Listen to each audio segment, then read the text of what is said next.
குழந்தைகள் அதெல்லாம் ஒன்றும் நீங்கள் தடுக்கலாம் முடியாது. நீங்கள் எங்கே தடுக்கிறது? குழந்தைய தடுத்தால் அது உருண்டு கீழே இருந்து உருளத்தான் செய்யும். ஆனால் என்ன, அந்த குழந்தைய வந்து ஒரு டிஸ்டன்ஸில் வச்சு பார்க்க சொல்லுங்கள். பார்க்குறதா இருந்தால் இப்படி கொஞ்சம் தள்ளி வச்சு பார்த்துக்கிட்டு, படுத்து கிடந்து தலைகீழே கிடந்துக்கிட்டுலாம் பார்க்குது. காலையில் 6:30 மணிக்கு எழுந்த உடனே செல்லை வச்சுக்கிட்டு தலைகீழே கிடக்குது. இல்லைனா அங்கே பக்கத்தில் வச்சுக்கிட்டு இப்படி கண்ணு பக்கத்தில் வச்சு படுத்து கிடந்து பார்க்குது. அதெல்லாம் அவாய்ட் பண்ணணும். அதெல்லாம் நீங்கள் அட்வைஸ் பண்ணலாம். அதை அட்வைஸ் பண்ணால் கேட்கும். செல்லை பார்க்காதன்னா கேட்காது.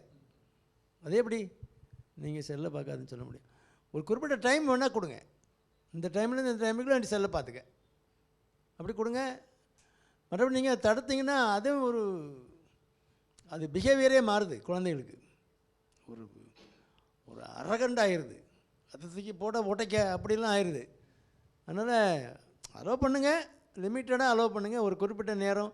அது தவிர்க்க வேண்டிய அந்த சேனல்கள் அதுக்கெல்லாம் ஆப் இருக்குது. நீங்கள் அது உள்ளே போய் அடல்ட்ஸு பார்க்கக்கூடியது, மற்றவங்க குழந்தைகள் பார்க்கக்கூடாத சேனல்லாம் பிளாக் பண்ணுறதுக்கெல்லாம் இருக்குது.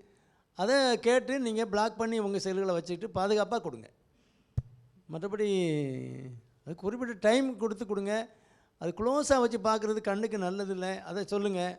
நீங்கள் மானிட்ரு பண்ணுங்கள். வச்சுக்கிட்டு இருக்கும்போது என்ன பண்ணுறான்னு பாருங்கள். ஒரு அரை மணி நேரம், காலைல அரை மணி நேரம், சாயந்தரம் அரை மணி நேரம் நீங்கள் அலோவ் பண்ணுங்கள். ஒன்றும் தப்பு இல்லை. எந்தெந்த சேனல் நல்ல சேனல்னு சொல்லிக் கொடுங்க. இதில் பார்க்குறதுக்கு சேனல் இருக்கு இல்லையா, எந்த சேனலில் போனீங்கன்னா நல்லாயிருக்கும் அப்படின்னு சிலது போட்டு கொடுங்க. மற்றபடி இதுக்கு மேலே நீங்கள் கேட்கணுன்னா மனோதத்துவ டாக்டர்கிட்ட தான் அந்த மாதிரி எப்படி அதிலேருந்து மீண்டு வர்றதுங்கிறது. அதெல்லாம் அடிக்ஷன் மாதிரி. அதை நீங்கள் அவ்வளோ ஈஸியாக பண்ண முடியாது. பாதுகாப்பாக உபயோகப்படுத்துறதுக்கு கற்றுக் கொடுங்க.